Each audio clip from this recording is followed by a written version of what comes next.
ബഹിരാകാശ പേടകത്തിൽ നിന്നും കൈവീശി ചിരിയോടെ സുനിത വില്യംസ് നടന്നിറങ്ങിയത് ചരിത്രത്തിലേക്കാണ്.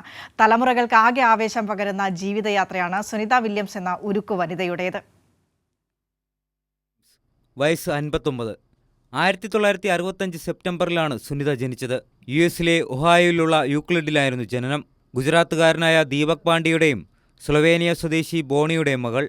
1983 യുഎസിലെ നീതാം ഹൈസ്കൂളിൽ നിന്നും പഠിച്ചിറങ്ങിയ സുനിത 1987 യുഎസ് നേവൽ അക്കാഡമിയിൽ നിന്നും ഫിസിക്കൽ സയൻസിൽ ബിരുദം നേടി. 1995 ഫ്ലോറിഡ ഇൻസ്റ്റിറ്റ്യൂട്ട് ഓഫ് ടെക്നോളജിയിൽ നിന്നും എഞ്ചിനീയറിംഗ് മാനേജ്മെന്റിൽ ബിരുദാനന്തര ബിരുദവും സുനിത പൂർത്തിയാക്കി. ബഹിരാകാശ സഞ്ചാരിയാണെങ്കിലും സുനിത വില്യംസ് യഥാർത്ഥത്തിൽ ഒരു സൈനികയാണ്. യുഎസ് നേവൽ അക്കാദമിയിൽ വാർത്തെടുക്കപ്പെട്ട ഒരു സൈനിക.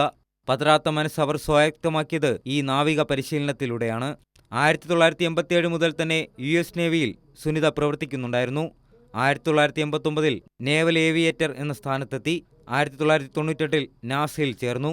ആദ്യ ബഹിരാകാശ യാത്ര 2006 ഡിസംബറിൽ ഡിസ്കവറി സ്പേസ് ഷട്ടിലിൽ. രണ്ടാമത്തെ യാത്ര 2012 ജൂലൈയിലും. ഇപ്പോൾ പൂർത്തിയാകുന്നത് മൂന്നാമത്തെ യാത്രയാണ്.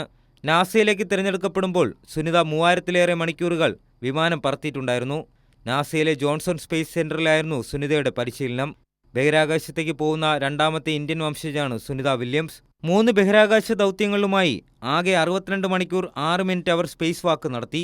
നാസയുടെ തന്നെ പെഗ്ഗി വിൽസൺ സ്ഥാപിച്ച റെക്കോർഡാണ് സുനിത വില്യംസ് അപ്പോൾ മറികടന്നത്. പിന്നീട് 10 ദിവസത്തെ ദൗത്യവുമായി ബഹിരാകാശത്തേക്ക് പോയ സുനിതയ്ക്ക് നിലയത്തിന്റെ കമാൻഡർ ചുമതല ലഭിച്ചു. 150-ലധികം പരീക്ഷണങ്ങൾക്ക് അവർ നേതൃത്വം നൽകി.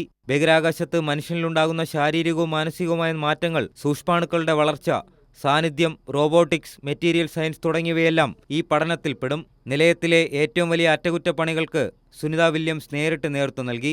ഒളിമ്പിക്സ് വേളയിൽ നിലയത്തിൽ മിനി ഒളിമ്പിക്സ് സംഘടിപ്പിച്ചതും ശ്രദ്ധിക്കപ്പെട്ടു. എന്തായാലും ദീർഘമായ പ്രതിസന്ധികൾ തരണം ചെയ്ത് ഭൂമിയിൽ തിരിച്ചെത്തിയ സുനിത വില്യംസ് തലമുറകൾക്ക് പ്രചോദനമാകുമെന്നതിൽ സംശയമില്ല. P J Arun, Kairali news.